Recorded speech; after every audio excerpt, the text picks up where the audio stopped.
Pengadaan vaksin yang aman, efektif, dan terjangkau menjadi prioritas pemerintah dalam menangani pandemi COVID-19. Dan untuk mengetahui sejauh mana efektivitas dan keamanan vaksin dalam penanganan pandemi COVID-19, Dr. Dirga Sakti Rambe dan penyintas COVID-19 Stefanus Grandi Budiawan akan berbagi cerita dalam diskusi daring bertajuk Vaksin, Intervensi Kesehatan Masyarakat yang Efektif dan Aman, yang diselenggarakan Komite Penanganan COVID-19 dan Pemulihan Ekonomi Nasional berikut ini. Pengenalan vaksin yang aman, efektif, dan terjangkau menjadi prioritas kesehatan bagi pemerintah untuk melindungi rakyat dari infeksi virus COVID-19 dan juga menurunkan angka kematian dan kesakitan akibat COVID-19. Dan pagi hari ini, Dialog Produktif Semangat Selasa hadir dengan tema vaksin, intervensi kesehatan masyarakat yang efektif dan aman. Dalam dialog ini, narasumber utama kami adalah Dr. Dirga Sakti Rambe. Beliau adalah dokter spesialis penyakit dalam yang tentunya akan menjelaskan berbagai hal terkait vaksin. Lalu kita juga menghadirkan tamu narasumber istimewa, Bapak Stefanus Grandi Budiawan, atau nanti kita panggil Mas Ganet, yang merupakan penyintas COVID-19, di mana sekeluarga termasuk istri dan anak terkena dan berhasil sembuh dari COVID-19. Kita sapa kedua narasumber kita yang terhubung secara virtual. Halo, selamat pagi Dr. Dirga Sakti Rambe.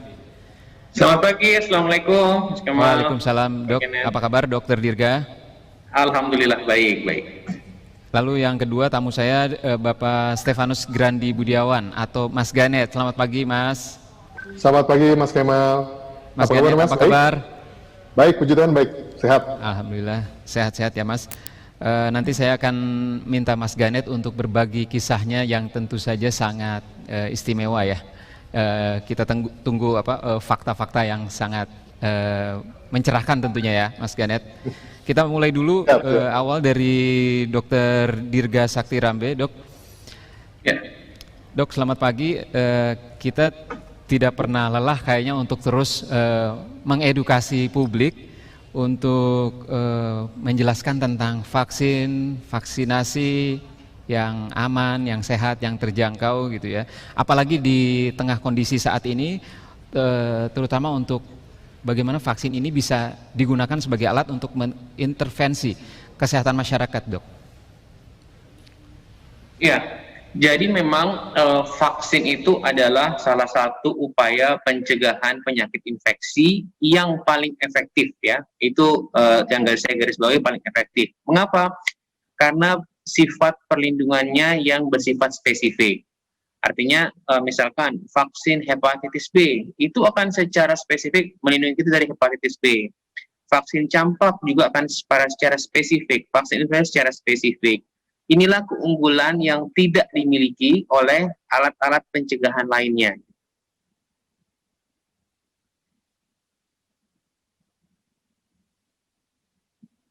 Juga seringkali muncul di pertanyaan publik adalah bagaimana garansi atau jaminan untuk mendapatkan vaksin yang aman ya, Dok ya? Ya, baik.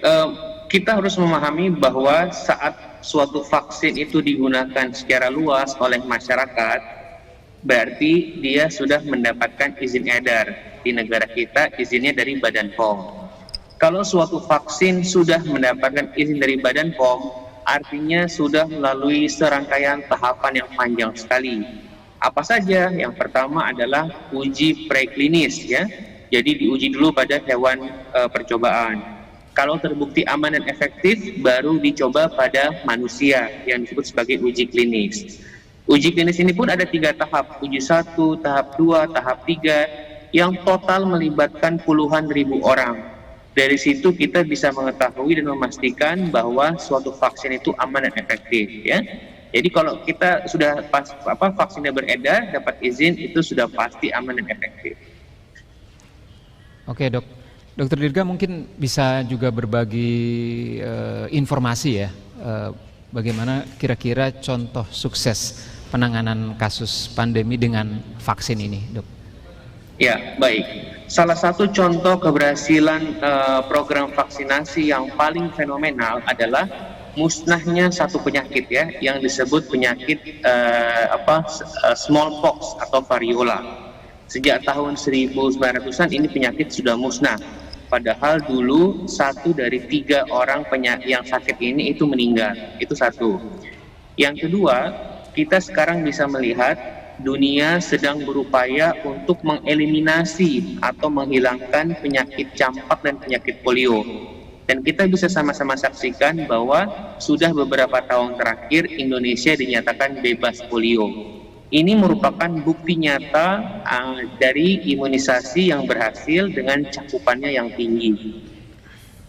Oke, jadi dunia saat ini sedang menghilangkan penyakit campak dan polio, dan juga ada kisah tentang penyakit variola ya, Dokter Dirga ya, yang juga sudah musnah ya. Dok, lalu apakah yang bisa menjadi prasyarat untuk terbentuknya kemudian herd immunity atau kekebalan kelompok, Dok? Ya, dalam vaksinasi memang dikenal konsep herd immunity ya. Jadi artinya bahwa disebut sebagai kekebalan kelompok atau kekebalan komunitas. Bila dalam suatu masyarakat ya, dalam populasi itu cakupan imunisasinya tinggi, artinya banyak orang yang diimunisasi, maka orang tersebut tidak hanya terlindung secara pribadi, tetapi juga dia melindungi orang-orang di sekelilingnya, ya. Sehingga disebut sebagai kekebalan komunitas. Ini syaratnya ada 2. Yang pertama, vaksinnya mesti efektif, ya, efektivitasnya baik. Yang kedua, memang cakupan imunisasinya harus tinggi, setidak-tidaknya 60-70%. Oleh karena itu kita bersama-sama ya, pemerintah, para dokter, tenaga kesehatan, semua menginginkan bahwa semua program imunisasi rutin itu cakupannya harus tinggi, paling tidak 90%. Gitu. Baik Dokter Dirga, saya catat juga nih, cakupan imunisasi tinggi bahkan sampai 90% dan vaksin harus efektif ya, Dok? Betul, Dok? Ya, betul. Dokter Dirga, mohon dijelaskan soal proses pembuatan vaksin, Dok, dari mulai riset, uji klinis, teknologi, produksi, distribusi, sampai supply-nya untuk menjamin keamanan. Baik. Ya. Jadi memang proses pembuatan vaksin ini suatu proses bioteknologi yang amat sangat rumit memang ya. Jadi kita tentukan dulu pertama, biasa kita membuat vaksin apa nih dari titik nol kan? Lalu kita buat formulasinya yang tepat seperti apa.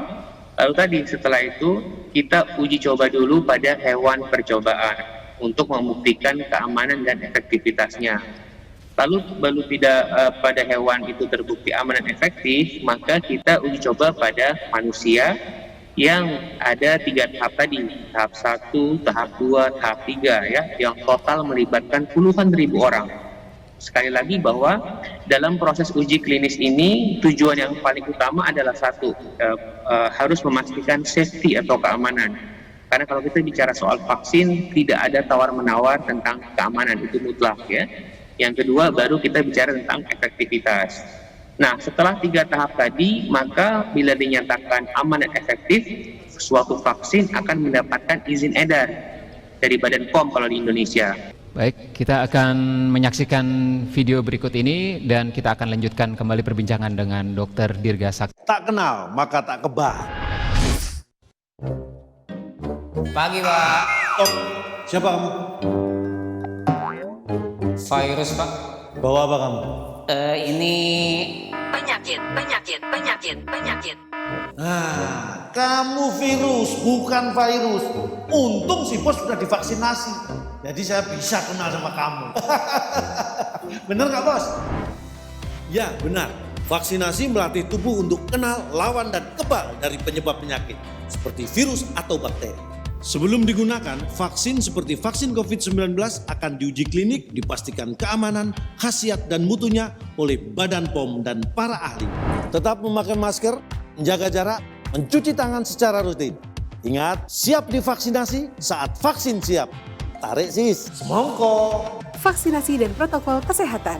Lindungi diri, lindungi negeri.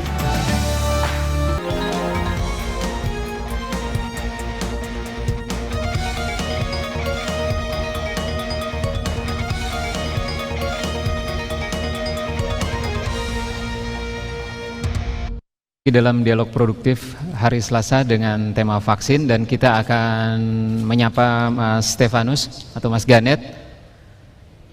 Halo, selamat pagi Mas Ganet. Selamat pagi. Mas Ganet, mungkin Anda bisa berbagi kisah ya, yang tentu saja pengalaman yang sangat berharga ya untuk kita. Bagaimana mungkin Anda bisa cerita tentang awal terkena ya, kapan dan apa yang Anda lakukan pada saat itu. Oke, baik Mas Kemal. Ceritanya akan mundur sekitar akhir bulan Juni. Akhir bulan Juni. Jadi setelah mulai PSBB ketat Jakarta waktu itu dilonggarkan, istri saya mulai bekerja. Kerjanya waktu itu on and off ya, sehari masuk sehari tidak. Sementara saya sendiri, karena saya di perusahaan yang berhubungan dengan IT gitu ya. Jadi prinsipnya sih kantor kami bisa melakukan work from home, bahkan kita sepakati sampai akhir tahun ini. Jadi saya tidak harus berangkat ke kantor, hanya ke kantor apabila perlu. Sementara istri saya lebih sering harus ke kantor. Dan waktu itu awalnya menggunakan kendaraan pribadi, tapi selalu setelah itu mulai switch gantian dengan KRL, gitu ya. Yeah. Nah, jadi setelah beberapa minggu kerja lagi, suatu hari itu istri saya mulai seperti gejala radang tenggorokan gitu ya, dan waktu itu juga suhu tubuhnya sampai di 38,5 gitu ya. Tahu kondisi itu, esokan harinya kita langsung ke dokter. Waktu itu ada dokter keluarga, dokter umum langganan kita. Terus kami ke sana, lalu diperiksa di sana oleh dokter. Waktu itu diagnosanya sih radang tenggorokan ya. Jadi diberi obat, diminta istirahat, itu sekitar hari Rabu waktu itu. Lalu setelah ke dokter, pulang istirahat, nggak ngantor sampai hari Jumat, otomatis kan diminta istirahat. Nah, komunikasi dengan kantor hari Sabtunya, karena waktu itu ada demam dan ada radang tenggorokan atau gangguan tenggorokan, diminta untuk swab test dulu gitu loh, sebelum kembali ke kantor, gitu diminta oleh kantornya.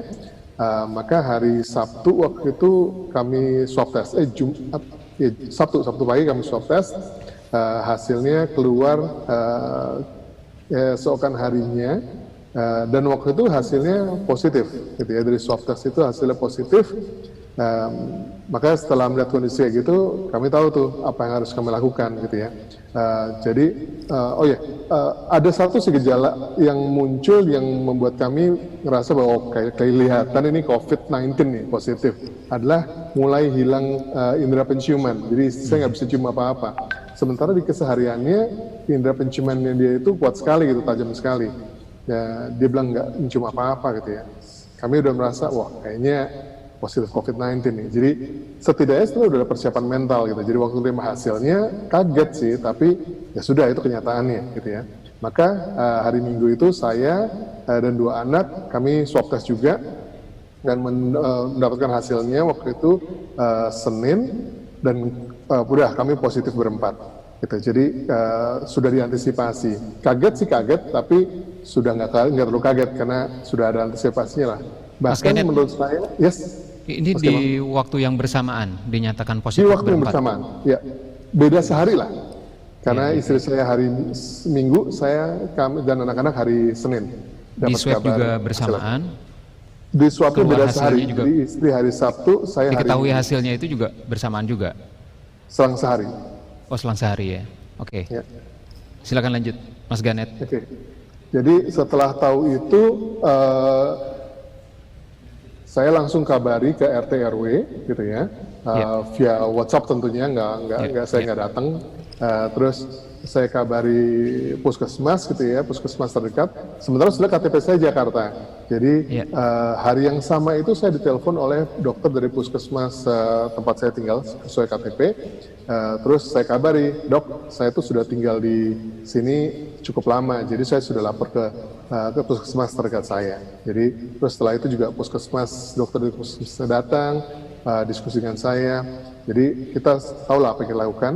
Dan kita diskusi waktu itu dengan dokter, ya, konsul dengan dokter di rumah sakit kemana kita melakukan swab test.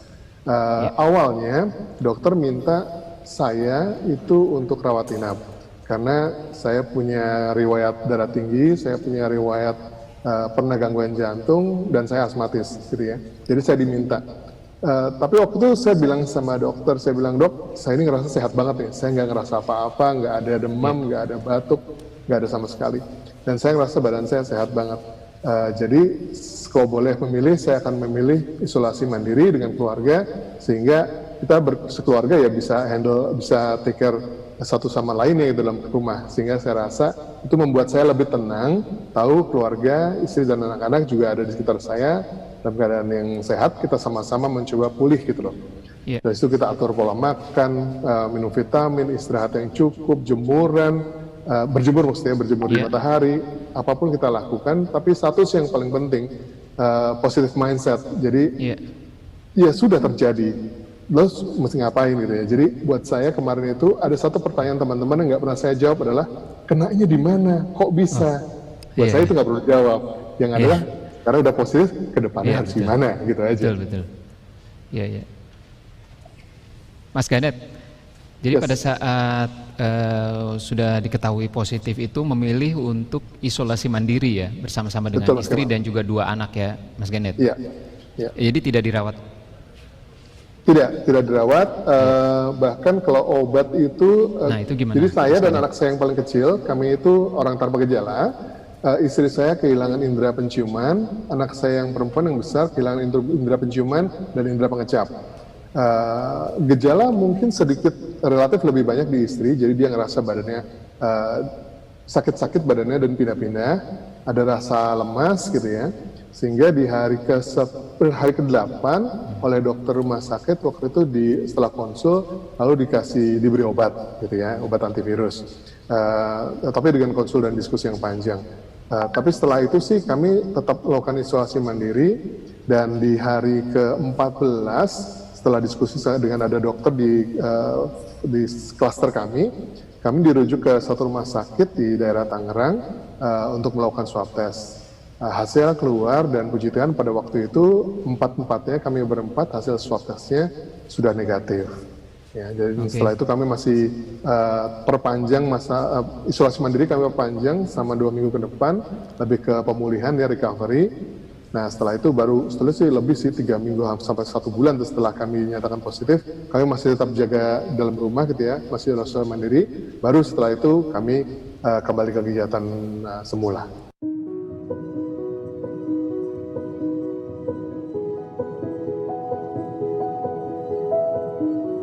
Percepatan pengadaan vaksin itu sebetulnya memang diperlukan karena kita di dalam keadaan darurat.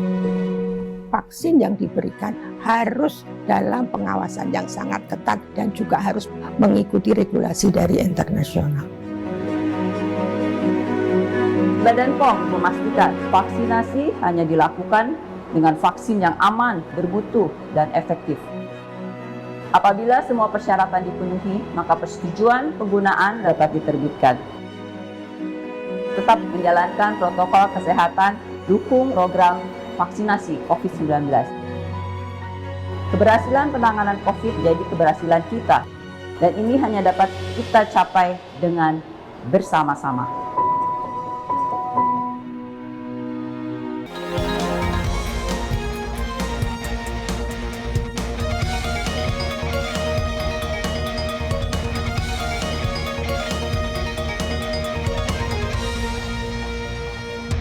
Ketika masa isolasi mandiri di rumah itu ya selama 14 hari kan juga tentunya aktivitas yang dilakukan gitu, makanan yang dikonsumsi untuk Mas Ganet atau istri atau anak-anak gitu, itu kan berbeda-beda treatmentnya.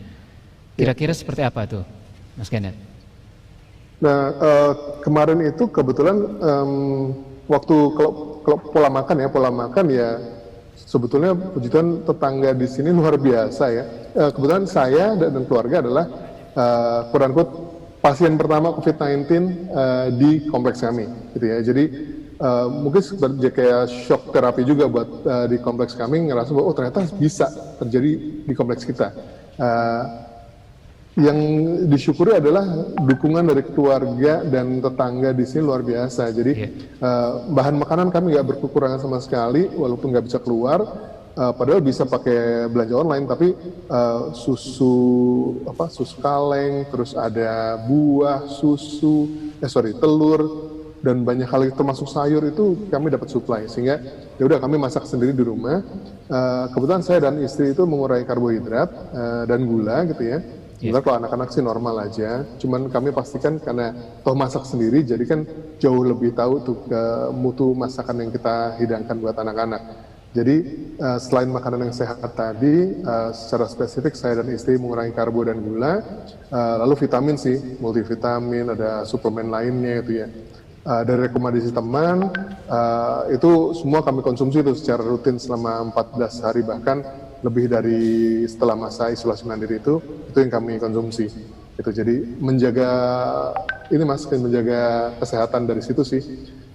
Sama yang paling penting sih tadi sih, jadi positive mindset, nggak usah dipikirin terlalu jauh, ya udah dijalanin sama-sama, bukan cuman kita berempat pasiennya di seluruh dunia gitu, masih banyak orang lain, banyak sekali yang care dengan kita, yang mau bantu kita jalanin sama-sama aja gitu. Nah, itu soal positive mindset ini sangat menarik, Mas. Tapi saya juga pengen tahu sebetulnya ketika masa 14 hari itu bagaimana Mas Ganet, istri dan anak-anak, apakah masih tetap konsultasi dengan dokter, periksa ke dokter, itu frekuensinya seperti apa, Mas? Konsultasi dengan dokternya itu kami sepanjang 14 hari itu, kalau saya hitung sekitar 4-5 kali. Gitu. Itu diskusi dengan dokter di rumah sakit tempat kami swab test, saya diskusi juga dengan beberapa orang teman yang dokter, termasuk dengan puskesmas, jadi masing-masing ada yang 1, ada yang 2 kali kami komunikasi. Jadi itu sih kami menjaganya. Jadi saya akan konsul secara spesifik kalau misalnya tadi ada keluhan tambahan. Misalnya istri saya bilang, kok saya ngerasa ini ya, gitu ya. Dan saya monitor juga tuh anak saya yang pertama, yang perempuan seperti apa. Yang kecil waktu itu sengaja tidak kami beritahu kalau dia positif. Dia baru kelas 6 SD, maksud kami adalah supaya dia nggak terlalu terdistract tuh, karena dia lagi dalam persiapan mau menjelang akhir kelas 5-nya kan waktu itu kan, baru mau naik kelas 6. Jadi persiapan itu sengaja dia nggak kami kasih tahu kalau dia tuh positif juga gitu. Jadi itu sih antisipasinya, saya monitor, kami sama-sama memonitor, lalu kalau ada keluhan kita konsultasikan ke dokter. Oke, Mas Ganet, mungkin setelah ini kita juga akan minta tanggapan dari Dokter Dirga ya. Tapi saya pengen tahu Mas Ganet, bagaimana ketika benar-benar dinyatakan sembuh gitu, dan kemudian apa yang berubah dari misalnya pola hidup, gaya hidup gitu, setelah dinyatakan sembuh itu fase selanjutnya yang dijalani itu kira-kira seperti apa oleh keluarga Mas Ganet? Setelah sembuh, dinyatakan sembuh ya terus terang bersyukur banget sih. Bersyukur kepada Tuhan bahwa kami berempat bisa sembuh dari hal ini gitu ya, dan tidak ada gangguan yang terlalu yang menyusahkan lah, maksudnya yang parah gitu ya. Kami aman-aman saja, kami sembuh gitu ya. Itu kami bersyukur luar biasa gitu ya. Termasuk bersyukur kepada orang-orang di sekitar kami yang care terhadap keluarga kami gitu ya. Nah, kedepannya sebetulnya gini, jadi yang saya lakukan adalah saya banyak berbagi, terutama kalau ada teman-teman yang punya saudara, tetangga yang mengalami hal serupa. Saya bilang, ini dari kacamata saya, orang biasa penyintas COVID-19. Ini yang saya lakukan, ini yang saya makan, ini saya minum. Semoga apa yang saya bagikan bisa berkenan dan bisa membantu gitu ya, mempercepat proses kesembuhan dari tetangga, teman, saudara, siapapun dari teman-teman saya gitu ya. Jadi kami banyak berbagi. Terus yang prinsipnya itu saya pakai prinsip dengan keluarga, kita nggak pernah jadi guard kita, maksudnya kehati-hatian kita nggak boleh turun sama sekali. Kita nggak bilang sombong bahwa kita udah sembuh, kita pasti udah punya antibody. Enggak gitu ya. Jadi kita tetap jalankan protokol seperti bahkan sebelum kita mengalami, kita sudah jalankan sepenuhnya pun kita masih bisa kena. Jadi ya udah, kita jaga hal itu tanpa berkurang sedikit pun. Dan saya pakai suatu prinsip, saya bilang sama keluarga, saya bilang, anggap orang lain yang berhadapan dengan kita itu OTG. Kita nggak tahu dia sakit, tapi kita berhati-hati. Kalau dia nggak pakai masker, kita bilang, tolong dong pakai maskernya kalau mau ngomong sama saya. Kasarnya begitu. Jadi nggak usah ragu-ragu untuk mengingatkan orang, menegur orang, karena ini kan untuk kebersamaan kita, untuk kesehatan kita bersama. Kurang lebih gitu, Mas. Yang menarik tapi sangat dibutuhkan, Mas. ini Dokter Dirga sudah bergabung kembali nampaknya. Ya, Halo, Dok. hadir.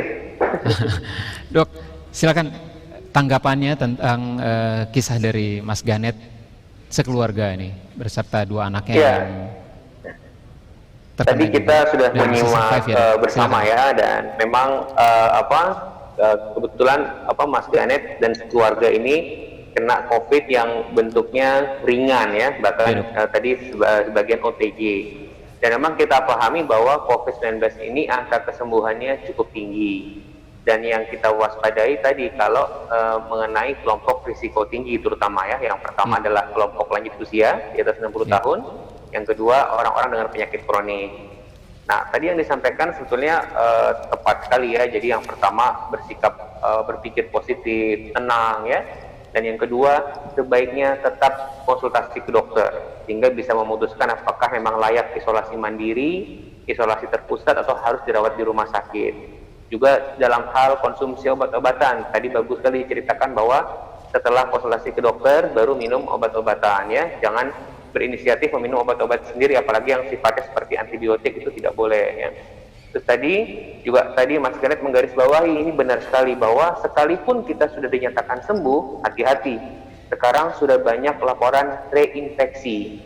Artinya walaupun seseorang sudah sembuh, tetap 3M-nya harus jalan terus, pakai masker harus jalan terus.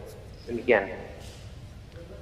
Dok, saya tertarik soal reinfeksi ini, Dok. Jadi belum benar-benar ada garansi ya, meskipun sudah terkena ya, Dok ya. Terus gimana mengantisipasi ini, Dok? Ya, saat ini dari seluruh dunia memang sudah ada sekitar 25 sampai 30 kasus reinfeksi ya. Tentu ini sebetulnya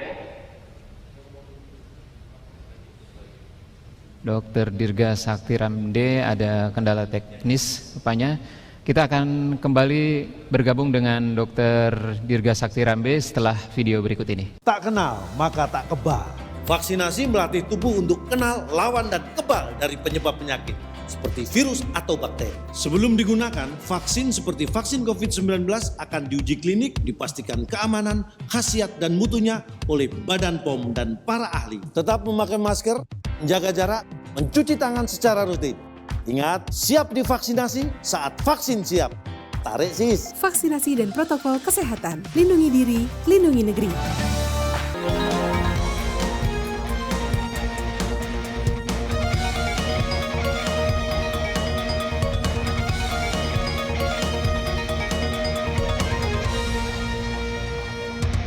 Kita kembali dengan dialog produktif dan kita akan menyapa Mas Ganet.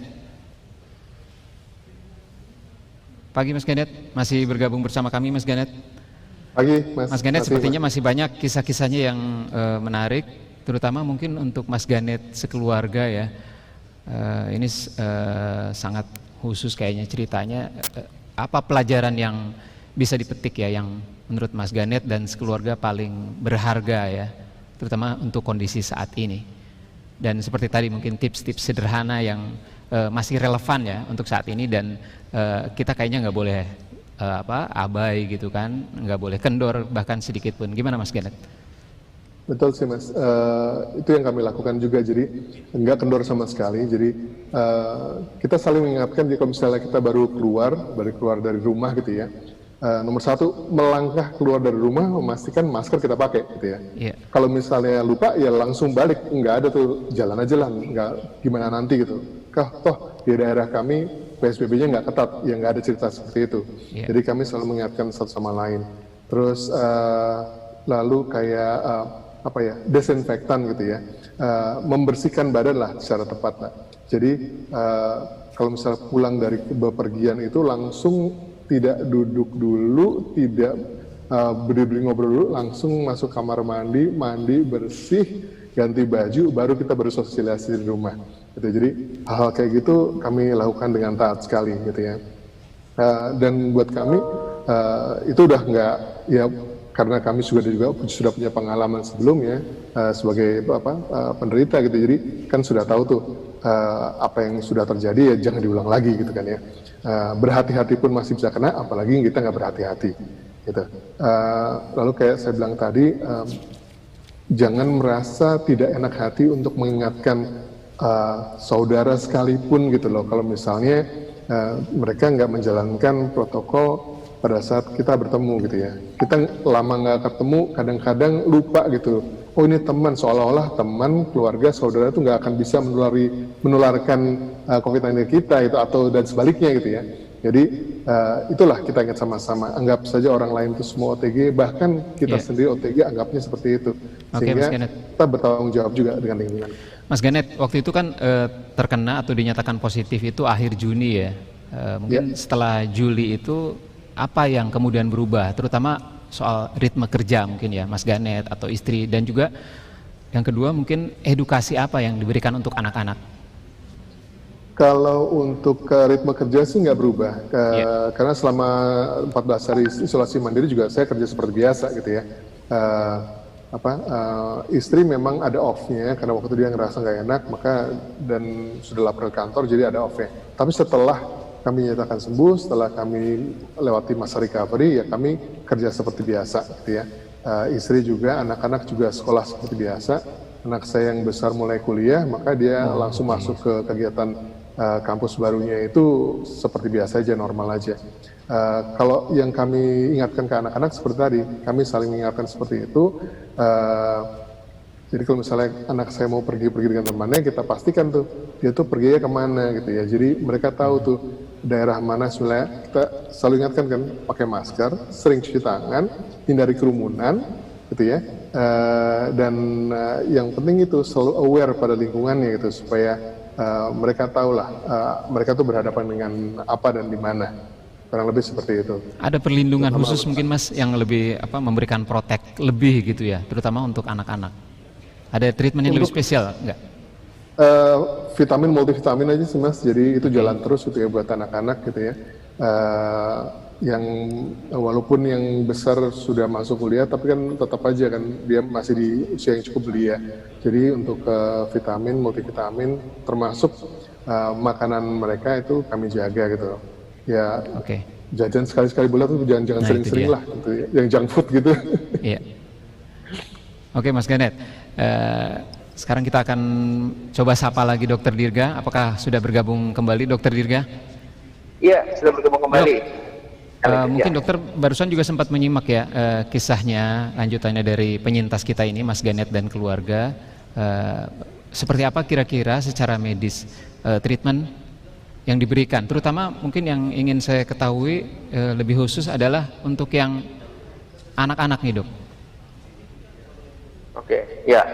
Jadi yang pertama memang kalau ada pasien yang terkonfirmasi COVID itu kita harus mengklasifikasikannya apakah dia tanpa gejala ya atau ringan, sedang atau berat. Sehingga tadi saya bilang kita tahu apakah yang bersangkutan perlu dirawat atau boleh isolasi mandiri, itu satu ya. Yang kedua, bagi teman-teman yang terkonfirmasi COVID tetapi termasuk yang ringan, itu kan memang bisa isolasi mandiri di rumah dan bahkan sebetulnya bisa sama sekali tanpa minum obat-obatan khusus ya. Tadi sifatnya hanya obat-obat yang suportif, silakan vitamin ya, obat pereda batuk, pereda panas yang bisa dibeli secara bebas.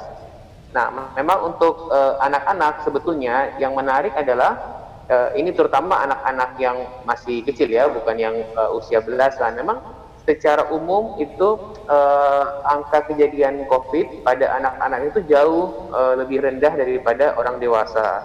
Apalagi kalau COVID berat ya, COVID berat itu pada anak-anak amat sangat kecil.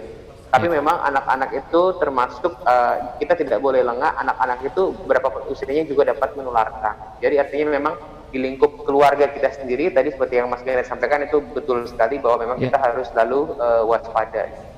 Dok, tadi penjelasan dokter sempat terputus pada saat menjelaskan reinfeksi itu loh dok. Oh iya. Iya kan, bagaimana antisipasinya biar tidak sampai kena lagi atau reinfeksi itu dok? Ya, tadi saya bilang di seluruh dunia belum sampai 30 kasus dilaporkan ya, jadi artinya masih sangat kecil sekali. Tapi tadi kita tahu bahwa ternyata durasi proteksi antibodi COVID ini kelihatannya tidak bertahan lama, tidak seumur hidup. Kita belum tahu 3 bulan, 4 bulan, atau setahun ya. Oleh karena itu sekalipun kita pernah kena COVID, maka tadi kita tetap harus melakukan 3M. kita tetap pakai masker ya, tetap jaga jarak, tetap cuci tangan. Jangan mentang-mentang, wah saya udah kena COVID, udah punya antibodi. Jangan, karena ternyata kita bisa kena oleh infeksi virus dari yang struktur genetiknya berbeda. Oke dok, ini kembali kita bicara soal edukasi vaksin secara umum ya dok. Tadi kan sudah dijelaskan mengenai teknologinya, kualitasnya, jaminannya sampai keluar izin edar gitu. Nah, kemudian yang ingin diketahui adalah sebetulnya berapa persen tingkat efektivitas vaksin yang bisa diterima ya dok? Ya, jadi memang vaksin-vaksin yang kita gunakan saat ini ya, artinya program imunisasi yang rutin, itu efektivitasnya tinggi sekali ya, di atas 90% sebetulnya. Tetapi secara persyaratan ya, secara regulasi memang efektivitas vaksin itu minimal itu di angka 50%, itu paling minimal ya. Nah, tetapi tentu makin tinggi makin baik. Iya. Dok, lalu ini juga pertanyaan yang sering kali muncul di benak publik adalah sebetulnya berapa kali perlu divaksin untuk jenis vaksin yang sama, dok? Ya, ini amat sangat tergantung dari satu penyakitnya apa ya, atau kumannya itu apa, yang kedua dari jenis vaksinnya. Dan itu semua didapatkan dari penelitian. Makanya kita kan misalkan ada vaksin yang diulang 3 kali ya, atau ada vaksin misalkan vaksin BCG untuk mencegah TBC itu hanya sekali seumur hidup gitu kan. Ada vaksin DTP, difteri, tetanus pertussis itu mesti diulang-ulang terus. Nah, itu didapatkan data itu dari penelitian bahwa untuk mencapai proteksi yang optimal kira-kira diperlukan berapa kali suntikan, kemudian proteksinya berapa lama gitu. Oke, dok. Dok, mengapa sepertinya semakin lama ini semakin banyak vaksin yang diperlukan? Apakah ini karena problem gaya hidup yang semakin tidak sehat atau karena virus-virus yang semakin pintar atau berevolusi? Ya, di satu sisi sebetulnya ini menggambarkan kemajuan dari ilmu kedokteran, dari ilmu biologi ya. Artinya ya kita kalau bisa pengennya semua penyakit infeksi ada vaksinnya, ada pencegahannya gitu. Tetapi kan memang membuat vaksin itu tidak mudah ya. Jadi kita biasanya membuat vaksin untuk penyakit-penyakit yang dirasakan punya dampak yang besar terhadap masyarakat luas ya. Dan memang betul kita harus makin waspada ini ke depan. Pandemi ini kan kalau kita lihat sejarah bisa berulang ya Mas Kemal ya. Kita dulu ada pandemi influenza, sekarang ada pandemi COVID, dan memang di masa mendatang bisa jadi ada pandemi lain. Oleh karena itu memang kita sudah harus mulai memperhatikan betul soal hygiene ya, soal kebersihan, termasuk interaksi manusia dengan binatang ya, dan tentunya melengkapi vaksinasi untuk kita dan keluarga kita. Oke dok, ini juga ada pertanyaan menarik soal KIPI itu dok. Kejadian ikutan pasca imunisasi, sebetulnya seberapa bahaya KIPI itu dok?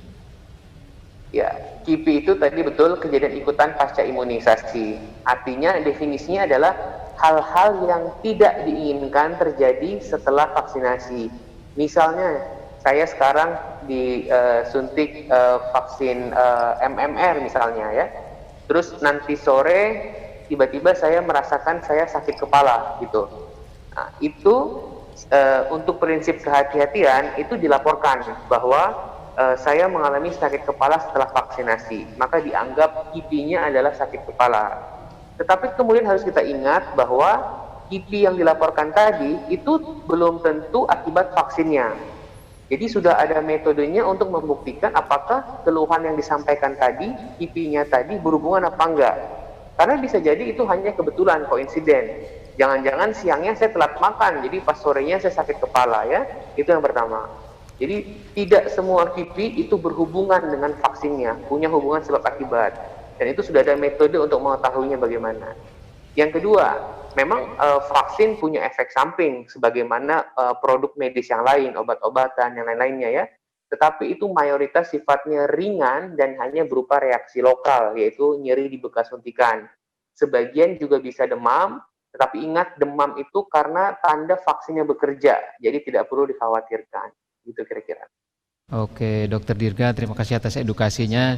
Dok, nanti di ujung sesi kami akan meminta closing statement ya dok. Tapi sebelum ke closing statement, kita akan saksikan video berikut ini.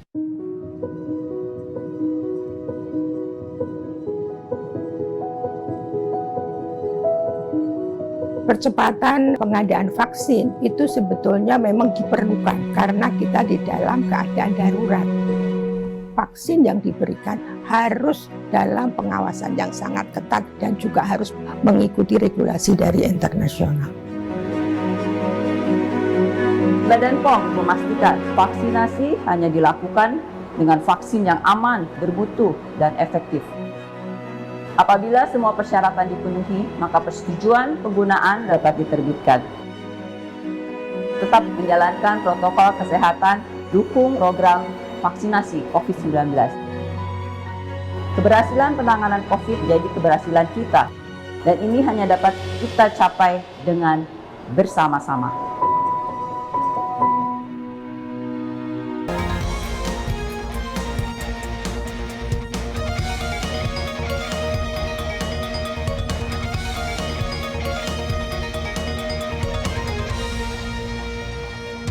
Tak kenal, maka tak kebal.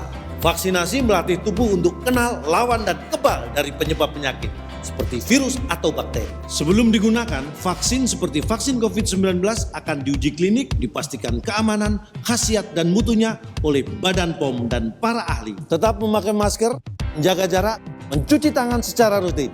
Ingat, siap divaksinasi saat vaksin siap. Tarik sis. Vaksinasi dan protokol kesehatan. Lindungi diri, lindungi negeri. Kembali bersama kami di Dialog Produktif tentang vaksin. Kita sudah mendapatkan edukasi dari Dr. Dirga Sakti Rambe dan juga sharing pengalaman dari Mas Ganet selaku penyintas COVID. Mas Ganet masih bergabung bersama kami, Mas Ganet? Masih, Mas Kemal. Mas Ganet, mungkin ada yang mau disampaikan atau ditanyakan ke Dr. Dirga? Kita akan komunikasikan secara virtual, Mas Ganet. Oke. Iya sih dok, kan kemarin sempat ada rencana akan ada vaksinasi start bulan November yang mundur ya Jok ya. Kurang lebih sama sih pertanyaannya adalah kayak tadi kontraindikasinya apa gitu ya. Yang umum kami sudah tahu, saya sudah tahu seperti yang tadi nyeri di tempat suntikan gitu ya. Mungkin ada demam. Kalau misalnya dia bereaksi, walaupun nggak harus takut, nggak harus worry gitu ya. Tapi kurang lebih ya dok ya, kalau misalnya setelah saya kepengen aja setelah dia divaksin, berapa lama sih dok antibodinya itu terbentuk gitu? Apakah hitungan hari, minggu, atau bulan dok? Ya, baik. Boleh saya jawab Mas Kemal? Boleh, silakan Dokter Dirga. Oh ya, baik. Jadi memang saat ini kita masih tadi menunggu data hasil uji klinis fase 3 terutama untuk menjawab pertanyaan-pertanyaan Mas Ganet tadi ya.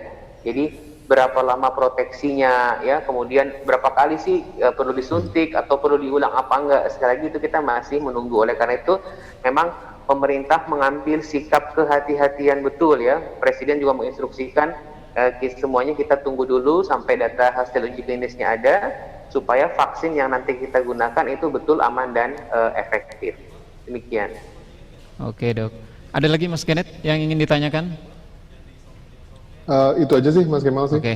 Oke Mas Ganet, mungkin sebelum menutup sesi ini, saya ingin minta closing statement dari Mas Ganet. Oke, baik Mas Kemal. Jadi kalau dari saya sih untuk semua saudara-saudara saya, rekan-rekan saya sebangsa dan setanah air gitu ya. Nomor saya akan selalu bilang bahwa kita tidak harus terlalu worry, nggak harus jadi paranoid gitu dengan kondisi ini. Kita jalani bersama. Ingat bahwa pemerintah sudah mengingatkan kita ada protokol-protokol yang harus kita jalankan bersama. Tanggung jawab kita sebagai warga negara itu penting sekali, apalagi untuk memulihkan kesehatan dan perekonomian kita. Jadi kalau kita mau lihat sama-sama Indonesia kembali bangkit, ya kita harus jaga diri kita dan jaga rekan-rekan di saudara-saudara kita di sekitar kita. Itu aja Mas. Oke Mas Ganet, terima kasih atas berbagi kisahnya yang tentu saja sangat berharga untuk kita semua. Dan saya akan meminta closing statement dari Dr. Dirga sebelum menutup acara ini. Dr. Dirga silakan. Baik, yang pertama berbagai bukti ya menunjukkan bahwa vaksin adalah alat atau upaya pencegahan penyakit infeksi yang paling efektif. Itu satu. Yang kedua, teman-teman dalam mencari informasi tentang vaksin harus berhati-hati. cari dari sumber yang terpercaya, yang kompeten, karena di luar sana itu hoax-nya banyak sekali, jadi mesti hati-hati. Yang ketiga, semua vaksin yang sudah digunakan, artinya yang mendapat izin edar, itu sudah dipastikan keamanan dan efektivitasnya. Dan yang terakhir, jangan sampai imunisasi rutin di masa pandemi ini terlupakan ya, harus tetap berjalan seperti biasa. Demikian.